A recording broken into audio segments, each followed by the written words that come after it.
Ndugu wananchi wa kata hii ya Lupingu, leo niko hapa kukabidhi mradi huu ambao unagharimu shilingi milioni 400. Shilingi milioni 400 ni pesa nyingi sana, lakini zote leo tumekuja kuziweka katika kata ya Lupingu, tumekuja kuziweka katika wilaya ya Ludewa. Mheshimiwa Rais alipopita kwenye kampeni aliahidi kwamba anataka kuwezesha vijana na wanawake kwenye masuala ya mitaji, na hiki tunachokifanya leo ni utekelezaji wa ahadi ambazo Mheshimiwa Rais alizitoa kuhusiana na uwezeshaji kwa vijana na wanawake, hasa katika kuwapatia mitaji.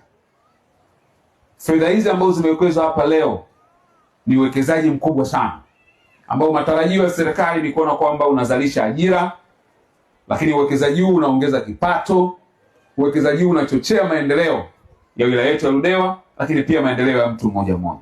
Lakini kwenye mradi huu wa ufugaji wa samaki kwa njia ya vizimba, hamtarejesha fedha yoyote mpaka mmevuna, mmeuza, mkishauza ndio mnaanza kurejesha. Maana mtarejesha baada ya miezi 8. Na wakati wote ambao mnafanya mradi, serikali imetoa fedha ya kutengeneza vizimba, imewaletea wataalamu wa kuwafundisha, lakini sio hivyo tu, chakula cha kuwalisha samaki kwa miezi yote ya mradi serikali imenunua. Serikali inatengeneza mazingira yote ili kuhakikisha kwamba vijana wa Ludewa wanaweza kujikwamua. Kama serikali ni kwamba fedha hizi zimetolewa kama fedha za mzunguko. Kwa matumaini ni kwamba fedha hizi zitarudi ili tuwakopeshe wengine. Tunataka siku nyingine, Mheshimiwa Mkuu wa Mkoa, tukija hapa kama unavyosema, tukute vizimba vimetapakaa. Tukiuliza tuambie vizimba bana thamani yake ni bilioni 3, bilioni 5. Kwa sababu ukiweka vizimba, wanaofaidika sio tu wale wanaofuga wale samaki. Hapana, kuna mnyororo mkubwa wa uchumi.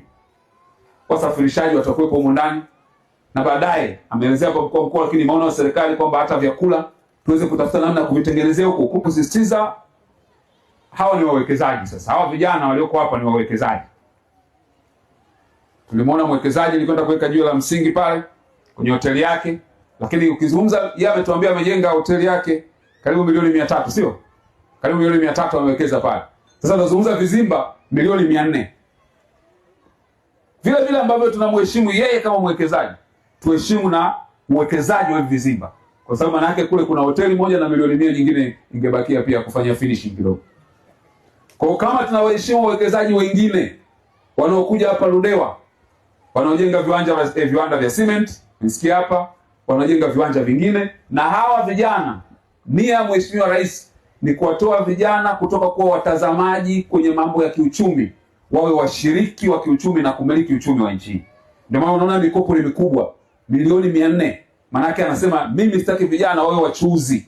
Nataka vijana wawe wazalishaji na wawe wawekezaji, ili wawe wanalipa kodi kwa ajili ya maendeleo pia ya wilaya yetu na taifa kwa ujumla.